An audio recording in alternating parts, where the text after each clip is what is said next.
Kaya saan na yung fish? Nako, hindi na alam ni MK. Nasaan na yung fish? Oh, very good! Galing nga! Oh, where's the whale? Asan ang whale? Ay, galing naman! Very good! Asan si shark? Asan si shark? Asan si shark? Very good! Si ano yan? Si shrimp yan. Galing naman, MK.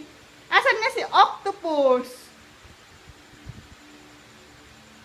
Isip-isip. Asan na si octopus? Nawawala na? Wala na si octopus? Okay, sige. Next time na lang. Nawawala si octopus. Very good, anak.